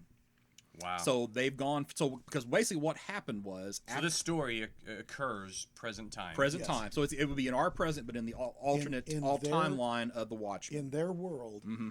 the events of Watchmen 1 through 12 happened in 1986. Okay. As they were published. So when the squid attack on New York happened in 86 and the issue 12 But in was an published. alternate timeline, or Well, yeah, so it's their it's timeline. our world. Oh, Yeah, oh, as- gotcha. So Okay. it's the Right, Watchmen right, right. timeline. And this Yeah. happens 33 years later. This happens. It starts in September 2019. Mm-hmm. Is when it says it actually has a date. September whatever of Yeah, 2019 yeah, or something so- up there. But it starts in the fall of this so year. what's the premise then? I'm sorry, you're telling No, me that's some okay. stuff, So the premise of Watchmen is that it focuses in the town of Tulsa, Oklahoma, where basically you have there's this bringing back of some racial issues. Do you So remember it's- the New Frontiersman, the magazine that Rorschach sent his Right. stuff to? Yeah. It becomes an alt-right fringe group newsletter, and they're the only people who believe Rorschach's letter, and they take him. He is a great example of the thing his we were just talking diatribe about. there at the end of that book. They are people who take the wrong message from Rorschach. Oh, and so that's all about the they filth are, and the. Yep. Well, but They are the these thing white is nationalists, Yeah, basically, I'm already- who wear Rorschach Yeah, masks. okay, but the thing is that they actually address that in this, and it's just that they are, and it even says that they misappropriate what Rorschach stood for. So they're using it as they're taking it to their white extremiment thing, and that's absolutely So, I mean, nothing. Took the wrong message. Yeah, Took what he but- said yeah. and spun it into something even crazier. So what happened basically is that out of the original Watchmen series, Dr. Manhattan developed like an M lithium battery, and this was like supposed to be the going forward for like all of Veit's inventions for electric cars and everything. Well, everybody decided that after all those events that everything Dr. Manhattan did would give you cancer. So they basically undid all of that technology. The official story inside the universe is that the squid attack was an extra dimensional attack, and that it was Veit's company's responsibility because they were funding a research facility inside Manhattan that opened a portal. They were funding like teleportation research, and that they opened a portal and the squid things came through and attacked all these people in New York. Right. So then everybody decides they don't want to be associated with Veit's technology, so his stuff gets like blacklisted. Is that what you were saying, Scott? Well, not really, because it really just gets blamed on Manhattan, and I don't think they ever attribute that to Veidt. I mean, think? it's just an extra dimensional I thought in the attack. episode they were talking that the Looking Glass episode they talked about it being Veit's company's fault. That the Maybe I'm trying to remember that, and I wish I had gone back and like watched I all these assumed at episodes some 2 or point 3 that would be times. the explanation for how Lady True's company bought Veit's company. Okay, so and actually the way that Lady True gets that is once he's declared dead, then they actually are able to purchase it. So but anyway, so the weird technology is because of the fact that we lost 20-something years these advances. of advances because they're not using cell phones, and they're not, because any mobile type of communication, because it all depended on lithium batteries, basically it's gone until recently. There's even a part in episode 1 where the 7th Cavalry, the Rorschach-based extremist group, are hunting down batteries. Yes. And nobody knows why they Why? have them, why they need these batteries, but they're looking for old school watch batteries. Wow. And it shows them in like a safe house shucking batteries out of stuff. They bought like all these cheap watches or Watches whatever, and stuff shucking like the that, batteries out and pulled them in a sorting- box. sorting them into two Yeah. different piles, basically. So, but then so the next piece is this Tales of the Black March, which is a movie that gets played. You get to see scenes of this, and it actually does lead into some of the creation of the original hero, the Hood of Justice. Oh, from the Golden Age. Yes. Yeah. So, So they have from the the hanging Watchmen, noose and all hanging that. noose Yeah. around, and They have the Minutemen. Within the show, there is a TV show. There at one point you watch, and it's show actually the within a show. second season Yeah. of that show. They have a show called American Hero Heroes. Story, and it's the true quote unquote history of the Minutemen, and it's really fascinating. Yeah, man. but it's one of those things where they try to take events and they try to fill in the gaps about what happened. Like, okay, so one of the gaps that they fill in is that who it was. Yeah, so they the original Night Owl, Hollis Mason. Yeah, he had basically decided that the original Hood of Justice was a Rolf Russian guy. German guy, wasn't it? No, he's Russian. I thought he was Well, German. he was a Russian 'Cause they talk about sympathizer. being East Okay. German. Yeah, maybe Yeah, he's Russian he's East German, sympathizer. 'cause they but talk from about an being Eastern, East Berlin or yes, something like that. yes, and they Rolf found him Muller. dead in the river, and he thought that was It the original Hood of implies- Justice. And then they go backwards to It tell his story. implies that in original Watchmen, it implies that the comedian set Night Owl up to kill Hood of Justice, right? Isn't that kind of the way it's implied? No, because they're retired before Yeah, I he know. dies. So Yeah, but like, I thought I remember. So Hood of Justice is who prevents comedian from raping, and Silk then Spectre, right, then Sally Hollis Jupiter. talks about I thought there was some sort of like wink, wink, nudge, nudge implication that basically it's Hollis admitting he killed Rolf, and they imply that the comedian maybe that's in the Before Watchmen stuff actually. Maybe. That's That I don't Before remember. Watchmen. I haven't- I know there's somewhere where they imply that the comedian duped Hollis Mason into killing Rolf because he convinced him that that's who it was, and he was like molesting kids or something like that. He's like a child molester, like, and they find his dead body, and then that's based on Hollis being like, "Oh yeah, they found his body in the river. How about that? That was clearly him, right?" Yeah. So, and he's like the original Hooded Justice. They then imply was a pedophile, and that's how. They so Mason says all these things about Hooded Justice, that he was a he was a Russian sympathizer, that he was a homosexual, and there's all these things, and some things he gets right, but some things he gets wrong. You know, it's like he gets more wrong than he gets right, but he does get a few pieces right. But then the show American Hero Story is like seeing an adaptation of Mason's version of what was there. So then it is kind of right, but there are some critical errors here. Yes, and some major errors. With that one, we won't say what the major error is. But that one we'll leave alone, because that's funny. It's a key, it is funny because Mike asked me when episode 2 aired, "Hey, what do you think the deal is with this character?" And I told him what I thought it was, and it ties to Hooded Justice. And he was like, oh. And what was funny was Mike remembered Watchmen more clearly than I did. And so I was like, why is he so sure it's not that? And I went and looked, and I was like, oh, right. In my recollection of Watchmen, you never had any idea who Hooded Justice was. No. So I thought this was a blank slate, could be anybody they want. And my wife was rereading it, and I tell her this, and she gives me Mike's version because she just read Watchmen. And I was like, oh, well, I'm going to go look that up. And so I had to do some Wikipedia digging. And then it turns out that I was right, so I was pretty happy about that. But it was funny that Mike was being very loyal to the canon of the comics, and I had like just enough haziness in my memory to not realize why he thought it couldn't be. And we're really speaking in generalities here, because I don't want to ruin this for Mike and Dan. Yeah. So something else. Okay. So Veidt is declared dead in 2017. Yeah. Okay. So this is what 32 years after the event of the Watchmen comic. So he's actually alive and kicking. And he's last seen in like 2007. So, and then in 2017 he gets declared dead, and that's when True, who is this Vietnamese woman who you know is powerful and wealthy, not powerful in the sense of having powers, but powerful in that she has a lot of influence. She can do anything she wants because she can pay to have anything she wants. And she has done. crazy sci-fi technology. Yeah. So, but she's basically taken all of Veidt's and Manhattan's technology, she's really the only person who can use it now because it's her company. So we get a little bit about her. So can we talk about episode 3 and who shows up, or should I hold off on that? What do you think?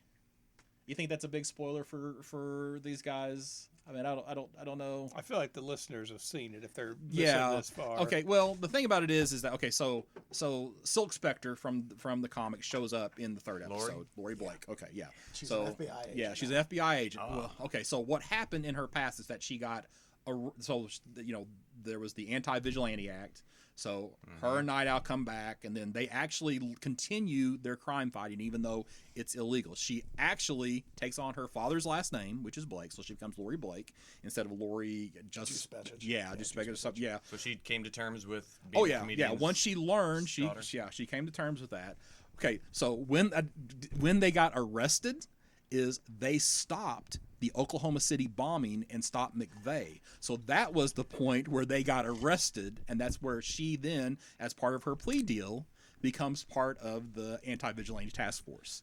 But Daniel does not. No, he goes to jail. So he's apparently in prison someplace. Oh, right. This is cool. And I really, really so badly want a Daniel Dreyberg in prison. You're locked in here with me. But I don't think we're going to get that. I'm not locked in with you. You're locked in with me. Yeah. So I'm trying to figure out how far I want to go into this. Did you print PD? I printed every single one. I'm impressed. I printed all awesome. 6 episodes. There's 2 to 4 little extras and where do you for every single PD? So okay, from HBO's got a site for it. Yeah, you go to HBO.com/Watchmen, and then there's a link because called the PDP. It's a microsite. Yeah, and it just has just these little images and love it. The funniest it looks one, like microfiche in some kind. Yeah, and like newspaper clippings and advertisements. It's like one that looks like a flyer that you would pass out. So the funny one. Okay, maybe I should not go any further with this but there's just after you see an episode, you really need to go to this site because it lays a lot of background material. Yeah, I'm planning on reading it over Thanksgiving break. So I'll be as vague about this one as I can. So in episode 3, Lori Blake is carrying around this silver box, and it has a very large blue thing inside of definitely. the When you find out what it is, of the four of us, you're the least likely person to bring this up. Everybody would have been like, "Oh, Matt's going to talk about this," but no, let's let Scott do this. But I'm actually really encouraged by this. Now this is the funny part. So where she gets it from is actually discussed in these articles. So Daniel is so convinced that she's still, even though they're supposed to be together, all right, that she is still so hung up on Dr. Manhattan that he makes this thing for her and gives it to her. So whenever you see it, you'll just have to know that it's a gift from Night Owl. Okay. Because he is convinced that Lori is still hung up on Dr. Manhattan, even though they've been together. So it's all right. and one of the schematics on the side. This is the only one I didn't print out. For my, the only one I didn't print out was it actually gives schematics on the device. and I had a feeling Matt's passing around a picture right now. So that's a fun one to have in my Google search history. Yeah, there you go. That's why private mode exists. Yeah, so, but because it's the PDPD. That's hard to say. It is. Yeah. So anyway, so it again, like Matt said, it's this Dale Petey who is basically the sidekick for Lori Blake. Yeah. Yeah, Lori I Blake. didn't say who her partner was because I wasn't sure we were going to say that, but I think it's totally fine. But there's such a cool. If you looked at the cast list, you know who she's playing. It's not. So, but there's such a cool scene where he's talking to her on the plane. And she's convinced that he's some type of fanboy, and he explains to her why he's not a fanboy and that she chose him to be here. And then all of a sudden, that whole relationship just flip flops. And she's like, "Well, different. I'm sorry, Dale." Yeah. But the best is the case with the Manhattan paraphernalia because it's like the briefcase in Pulp Fiction. You keep seeing her look at it and start to open it, and you're like, "Oh, they're not going to tell me what's in it," and then they do, and you're like, "Well." That sure as hell wasn't what I thought it was going to be. Well, okay. Yeah, there's just, man, I can't believe you guys haven't watched it. You're going to love it. As Scott shuffles through these papers, I feel like he has these tacked up at home with red yarn going. He's definitely all over it. He's that Always Sunny thing. I actually just printed these out today, so that they're still hot from the printer. But like Scott, honey, come to bed. I can't. I'm about to make a breakthrough. It's all coming together, honey. One of them is just an article about extra dimensional anxiety in you. It's just like because there are people who are terrified that these extra dimensional events are going to happen again. Yeah. Have you seen the pictures of Looking Glass, the character that has like the Rorschach mask, but it's all completely silver? Looking Glass is a person. Yes. So in this world, cops do not have public identities anymore. Yeah, so there was actually just in Tulsa. Yes, because there's a DOPA Act that gets passed, which is because there was an event called the White Night where basically the 7th Cavalry comes in and they kill every single police officer except for 3 in Tulsa, Oklahoma. So all but 3 of them, and the 3 that live are all public information. Don Johnson's character, Regina King's character, and I don't remember who the third one was. I don't think they said. Okay, so there's apparently a third one that lives. So that's why those 2 characters have such a strong relationship. It's Panda. Could be. Okay, so that makes sense. That's why he's such a stickler for the rules. For the rules and stuff like that. Okay, that makes good sense. I hadn't thought about that. So regular line police officers wear these like half masks, and they all have covers for what they're doing. Actually do, yeah.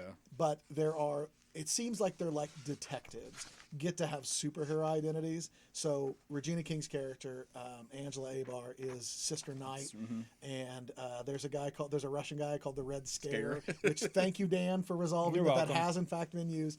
That's what I kept telling Mike. I know it's been in a comedic superhero book, and I was thinking it was in Garth Ennis's like The Pro or something like that. I was like, I know it's been used as a parody character, and Mike's like, I don't think so. And I said, I'm like 99% certain it has, but I would have never. I don't know why the tick didn't dawn on me. Right. But you got it. So that was. I would perfect. never remembered it if I hadn't just read that complete Bill Edlund or Ben Edlund or whatever his name is. Okay, I'm gonna say 2 more things, and then I'm gonna shut up. So there are. This is the most fanboyish Scott has been. I know. All the episodes I've been on, this is like a Scott. Scott took my place for being the rambling fanboy, and it's so refreshing to let somebody else do it. I love this show. I do too. This right now is my favorite show on TV. My friend Brian. So yeah. My friend Brian has this thing that he calls the Lindelof letdown meter. and in his opinion, we're still very likely to have a letdown. Oh, and it could happen, So but man. his point, and credit to Brian Miller, at real Brian Miller, but he's a stand-up comic, and he's the guy who gave me the story about the guy from The Mandalorian, which I'll share later. But he said his problem is that we are 7 episodes in, 6. and we still 6. I thought it was 7. 6. No, we're 6 in. Oh, okay. I thought it was 7. 6. Anyway, we're like 2/3 of the way through the show. Yes, because there's 9 episodes. And we don't know what the central conflict of the show is really. Okay. If you think about what happens in episode 1, we've touched almost none of that. Right. We've done very little. Now, I told Brian not to draw a parallel between the two, but I always forget how far into Watchmen it is when the squid attack happens. When my wife was reading it, it's the last issue. Yeah. When my wife was reading it, I was continuously like, what issue on? What issue on? And as she was like 7, 8, I was like, oh, you're getting real close. In my head, it happened in 11. I thought it was like end of 10, all into 11. She reads 10, and I'm like, so do you understand the squids now? And she's like, no. And I said, okay, well, it must be 11 then. So she read 11 the next night, and I'm like, what about the squids? And she's like, I don't know what you're talking about. That doesn't come up. And I thought, well, it can't be in 12, can it? Right. And then she read it, and she's like, oh, it's right there in the beginning. And I always forget. I've read Watchmen multiple times, and I always forget when I reread it. It's kind of like in between the issues, isn't it? Yeah, you're like, wait, what the hell? It's in issue 12. Everything comes together in 12. It's 11 issues of buildup, and then 12 is just like every single thing. Well, I'm wondering if that's how Doomsday Clock is going to play out. That's a great point. That's what I think. I think in both cases, it is intentionally. Yeah. It is intentionally aping the structure. I'm not saying either of them will be as good, obviously, but I think in both cases they are intentionally building in the same way that Watchmen did, that it's going to be everything comes to a giant conclusion in the final episode / issue. Yeah. And I'm fine with that as long as they stick the landing. Kinda. Yeah. I told Mike before we started, my gripe with Lindelof has always been Lost, and my gripe with Lost was not the finale, it was the entire final season. I don't care if the final episode is not really what I wanted out of it, as long as everything getting to there was still good. It's that the final season felt like a waste of time, and then the final episode was like the last kick in the crotch after you sat through that whole season. You're like, oh, by the way, none of it mattered, and this sucks. But so if Lindelof flops a little on this one, man, I don't care. This season's been so good. But I do think there's still a very real chance that you're not quite going to get what you want out of it. Did you see, by the way, that he addressed season 2? No. Okay. So season 1 confirmed is an A to B complete story. It's done. This is Angela's story. They resolve it as the way they want to, at least. He said, I'm open to 2. 2 will probably happen, basically. Yeah. But he said at this point, we're going to take a break. We're going to see if anybody's got a pitch for what they want to do. And he said the same thing that we talked about before that we thought was the case. It's that we want to continue to explore other stories inside this universe. There are other stories to tell. Cool, let's do that. I don't care if we get another season of Angela, but what I don't want is a sequel season, right? We're like, to be concluded in season 2. And that was what I was happy about. It was like, we get an A to B story, and if there's more Angela later, awesome, no problem with that. But I didn't want it to be a 2-part season story kind of thing. So I'm really happy about hearing that. Yeah, so your event, basically the last end panel of 11, and then you actually see it on the first panel of 12. In my mind, it happens at the end of 10, and then they talk about it in 11, and then 12 is where they have the stuff in Antarctica. And, and like, I always think those are 2 different issues, but they're not. It's all the same thing. Right. So okay, so the squid incursions that are still occurring, there are about 23 to 24 of those per year in this timeline. So about every couple weeks. Yeah. Yes. They periodically have sirens go off, and everybody just pulls over to the side of the road, and tiny one-eyed squid things fall from the sky, and then once they land, it makes everything apparently smell terrible. Like a plague of, and then they just, a plague of frogs. Yeah, well, it's just because of how Watchmen ends. They just sort of a giant squid. Yeah, a giant squid. Yeah, but these are little mini. These are little teeny tiny so ones. So this is why people believe that it was a real extra-dimensional incursion, and so far it has not been resolved directly. It's definitely implied. So we had said before, there's really only 2 ways this can go, or I guess there's a hybrid of both. It's either Veidt's company still perpetuating the hoax, it's the government perpetuating the hoax on his behalf, or it's some combination of the 2. Yeah. And you do definitely get a I think I see where this is, but they don't come out and say, this is who's doing it, or this is how they're doing it. You can kind of read between the lines about what is up. But they address, we talked about when we reviewed episode 1, that it was asking a lot out of a viewer who hadn't read Watchmen. Yeah. I think at this point it's still asking quite a bit, but less than I thought that it would. It's covered more or less everything you really needed to know from Watchmen. I still think you'd like it more if you read the comics. Oh yeah, for absolutely. Sure. But I don't know about. Originally, I was like, not sure if I should recommend it to just anybody. Like if you read the comics, because you might get lost. But then that episode that addresses the squid attack and some of the subsequent ones really kind of fill in a lot of the gaps that you didn't have. So I really don't know that I wouldn't tell anybody to watch. It's just really good. So the two things I had less that I wanted to mention was one, PD does a rebuttal to some of the pieces of the Minutemen story that you see, talking about some of the inaccuracies that are in the story. Then he talks about those things. So that's kind of cool. There's at least 3 of those memos that he releases where he talks about this TV show, which is actually to me the whole pirate story for this one. The Black Freighter. Black Freighter. Thank you. Yeah, Black Freighter. And then now I don't want to. I would have liked to have talked about this one a little bit more, but in the last episode, you get this little article about Lady True and like the things about her that are fact or fiction. So some of the rumors about her, like this was the so one of the questions is the Millennium Clock actually a time machine? And they don't say if that's fact or fiction or not. All right, but this is the one that kind of surprised me. And then when you think about some of the events in the original Watchmen, this actually makes sense. One of the rumors is that Lady True's father is actually the comedian because he spent time in Vietnam. Well, and Angela was born in Vietnam too, so I keep waiting for that connection to be made to explicit somehow. Blake got around. Yeah. Sure. So, but and anyway. in the movie, they show him in Vietnam. Yeah, absolutely. So, but anyway, so yeah, I would Scott, love I to was talk already about this excited, but so much. You and Matt both, but I am really excited to hear what your enthusiasm. So I hope I'm not overhyping it for you. No, that's something that I hate. I don't think you are. Yeah, that's something I hate. Is I just have to re-up my HBO. Ever since Game of Thrones ended, we canceled it. And I'll have to either get it or get. If you said that a layperson probably would be left behind, I probably would just get the HBO Now or To Go or whatever it's called. It is something that I don't know. You can't buy them. You can't buy them individually yet from like other streaming services. Can you get on Amazon? I think you can buy them on iTunes. Oh, really? Okay. That you can do that with Game of Thrones. At least. Okay. I assume you can. I'll look around for it. Why haven't you watched it, Dan? I don't have HBO. Well, me and you're in the same boat, that's brother. why. Does anyone here have HBO? I'm kidding. Matt just raised his hand. We know the story behind that. Yeah. I'm using my father's account for HBO.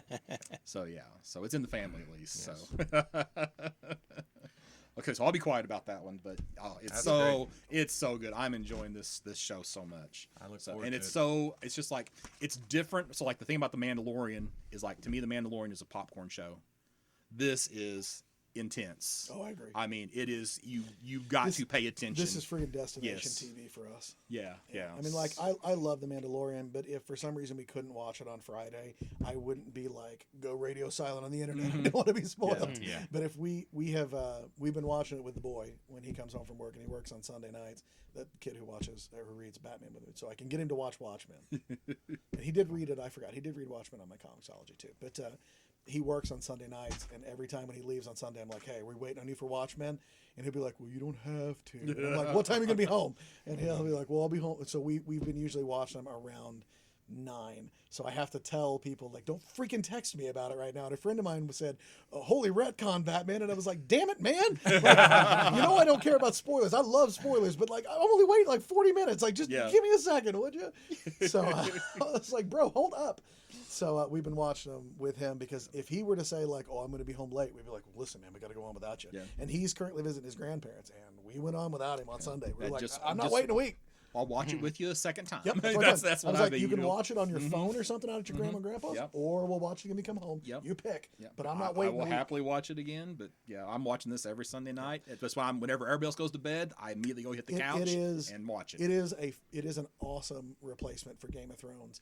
I'm enjoying this so much more than Game of Thrones. If you already liked both of those things. But I read the Game of Thrones book. Same thing. So I really... I just mean in the sense that it's a destination prestige TV. Like, it's the kind of stuff the same way that Westworld is, and the same way that even bad Game of Thrones is. Sometimes I watch them and I try to imagine showing that to myself when I was younger and being like, this is free. It's on cable, man. Like, you don't have to buy this extra. You just get HBO and this is on it. And it just blows my mind that this kind of budget is being put into a TV show. And it's really great. Like, that's what they mean when they say prestige TV. This like big budget, everybody's watching it so you can talk about it tomorrow kind of stuff. It's really great. I'll be quiet now. I don't have anything else to add other than to say that I Take us out, Dan. generally agree with everything you said. What would you guys rate so far? Right now, it's Jim Mint. I mean, seriously, it could fall flat on its face, but it is Jim Mint for me. I have very, very small reservations about how it's going to end, just based on it being Lindelof. But I have not. That one episode I thought was. That might have been Daring Feats of Comanche Horsemanship or whatever, episode 3 maybe. I thought was a little info dumpy, but other than that, I've not. I still thought it was good. Martial Feats of Comanche Horseman. That was episode 2. Okay, it was either episode 2 or 3 where I was like, 3 is she was killed by space junk. I think that's the one that I was not as impressed with. So I like the joke in that one. It felt like, I did too, but it felt like it tried to advance 3 different plots at the same time, and it kind of gave short shrift to all of them. It was just like a half-assed episode of 3 different things, but I still liked it. It's just the other ones are so like, look at, I am a multitasker. I don't have ADD, but you'd be forgiven for thinking I do. I can't do one thing at a time. I get bored because there's only 24 hours in a day and I want to do as much as possible. Even shows I love, I get my phone out while I'm watching them. I don't get my phone out for Watchmen. But I did get my phone out for that episode. I got so bored I played Hearthstone during it. Okay. And I was like, I didn't lose anything, you guys. It was really I got to say one more thing about the last episode. So there's this drug in this universe called nostalgia, which was a reference to the perfume. that wasn't that the perfume. Okay, but so basically it was actually from the True, after Lady True, whenever she gets Veet Corporation, she creates this drug. Well, a lot of people abused this. It was intended for people who are suffering from dementia and Alzheimer's. It's your own memories. Your own memories form. in It's a pill supposed form. To, like, reinforce. You live in your memories. It's supposed to like refresh your own. I wish I had that. Yeah. Now. Well, so people abuse it. So anyway, she had to pay out millions or billions of dollars in lawsuits from this drug. So this drug got banned. So anyway, one of the characters in the 6th episode swallows a whole jar of nostalgia that is actually this person's relative. So the episode is this person experiencing that relative's memories. Now, one thing that is not clear in the episode is that everything that everything that they're speaking is actually being heard by everybody around. So Blake is actually taking notes on everything that is happening inside of this character's nostalgia, overdose. Can I so tell you? It's can pretty I tell cool. you what I hope? Okay. I love that episode, and I am perfectly fine if everything is as it was remembered. But one of my favorite things in Lit is the unreliable narrator. Yes, you talked about that before. And there is a part of me, the part of me that wants to watch the world burn. Yes. Really hopes that those memories were faked to get her to take them and believe them. Because if it turns out they're all just fake memories, that would be a mind-blowing finale. If it turns out it's all just BS, if it's all an unreliable narrator, because there is so much freaking pathos in that episode. You feel for her and for her ancestor, and it is a heartbreakingly great episode. Yes. And for them to flip it later and be like, oh, by the way, it was all made up. I don't think that's going to happen. I don't either, but there's a part of me that's like, oh, it could happen, though. Could be. So I'm really excited. And that's one of the reasons I want to get to the ending so much. I just want to see it all tie up. I don't care how it ties up. I just want to see it tie up. I just wonder if this had all been released at once. If there's not this, I would have binged Jesus out but of it's this. just like, would I actually be as getting psyched for the next episode as I am, knowing that I have to wait for it, as opposed to I could just sit down for 9 hours one day and be done. I like that better. I would have rather done that. Well, I'm actually enjoying the episodic thing myself. Look, man, when Stranger Things comes out, I resent in a way that it's released together, because I'm like, well, great, now we just got to spend 8 hours watching this, because you have to. Yes. You can't. First of all, everyone's going to ruin it for you. Secondly, every episode ends on the like, want to watch one more? And you're like, I guess I do. I do What my want to daughter watch and I one did more. with Handmaid's Tale. It was hard. Shut up. Well, that's like what I did with Westworld seasons 1 and 2. First one I watched live as it happened. Yeah, I watched them all live. But then, and I was listening to another podcast that went really in depth with it and got a lot out of it, a lot of discussion with my I coworkers. wish I would have done that. That's a good idea. But then the second season took so long, I just waited till it was all done and then I binged it. It's a completely different experience, you know.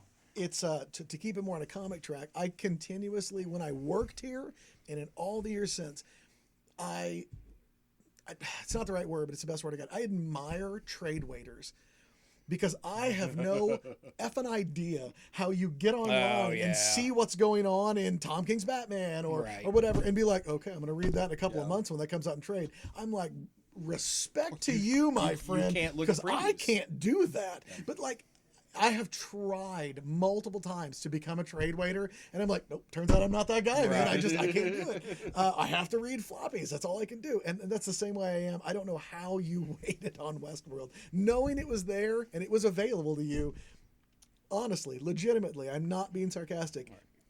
That is freaking fantastic. Respect the bejesus out of that. You're like, I'll just wait. It's only because they made me wait so long, like they're doing now. But like to me, that just made me more I kind of have the same thing with Doctor Who. You know, it's like such a gap. It's like, well, I know there's not going to be anything else for a couple more years probably. No big hurry. Yeah. I mean, there's a book series that Mona and I both read. The new book just came out, and I want to do a full reread of all the other ones that came before because I haven't read them in like 10 or 12 years. And she's like, no, read the new one now. And I was like, no, I want to like refresh the whole thing. And she's like, but I want to talk about the new one. And I said, yeah, but at the rate we're going, the next one's not out until the next September. I'll be hitting them in rhythm, man. Like I will get to the next book in stride. I'll finish this one and right into the next one. It'd be great. So I can see that if you have to wait a long time, you give yourself, and honestly, should have waited until right before 3 came out. Yeah, exactly. You could have been like 1, 2, and into 3, right on stride.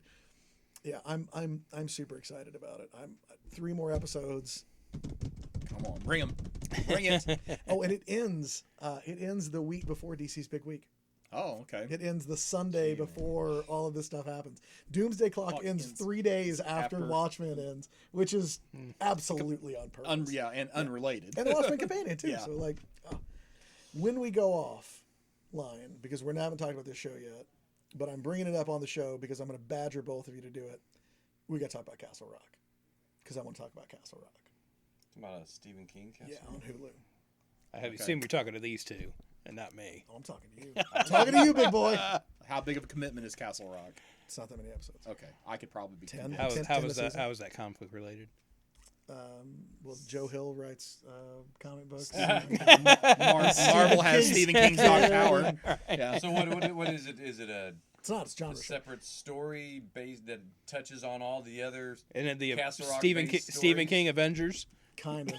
Okay. Let's let's wrap the show and then Mike will talk. Continuity crossover between his books, and I love me some Man in Black from the Dark Tower. I bring it up because it's the other show that we're like, oh my God, get out of my Flag way. It's from The on and Stand, nothing else can be watched right now. I've been skipping a lot of stuff on Wednesday to watch Castle Rock when it goes up on Hulu, and I do the same thing on. When do you sleep? I don't like to sleep. It's not a joke. I resent that my body needs to sleep. I do too, but man, once I I don't sleep, sleep, I'm out. I also don't drink caffeine, so when I go out, buddy, I'm out. It takes me like 2 minutes to fall asleep. I pop right back up as soon as somebody like nudges me or whatever. But no, it does not take me long to get to sleep. I sleep like a baby. Nice. Clean conscience, man. Good living. Foul mouth and good living. There you go. All right, Dan, you better take it. Is that everything? Yes, that's anything it. else we want to bring up? Close it No, out. it's, Special episode. Next Great episode. previews came Fun. out today, so the next one will be the previews episode. Right? Yeah. So as we're recording this, it's a couple days before Thanksgiving.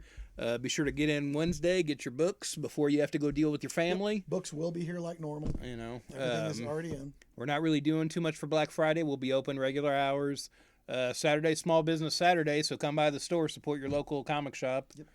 With that, I think that's about it. Everybody good? Yep. Where can we find you, Dan? You can find me at Detective651 on Twitter, Instagram, and more importantly, my TeePublic store, which has got a lot of Black Friday sales and a lot of holiday gifts for the nerd in your life. Get them before the feds do. That's right. Get them before they're gone.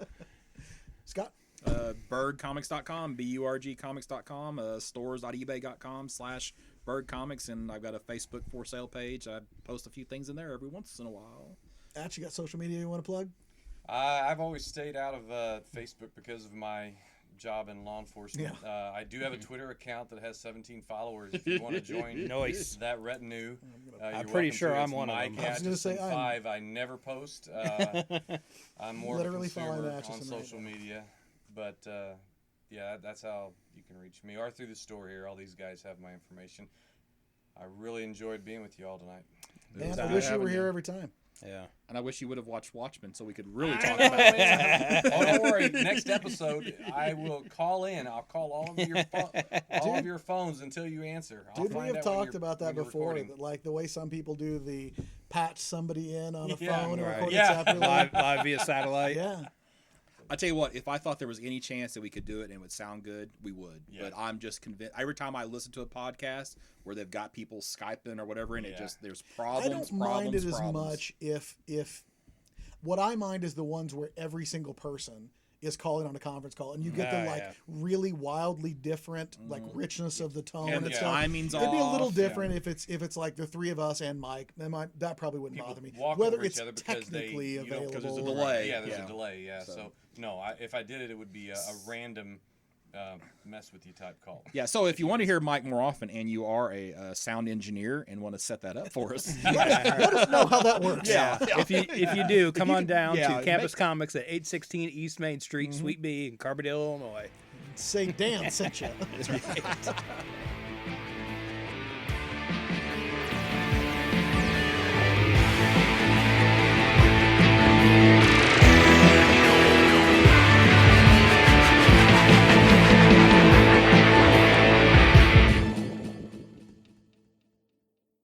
Might as well be Earth 2.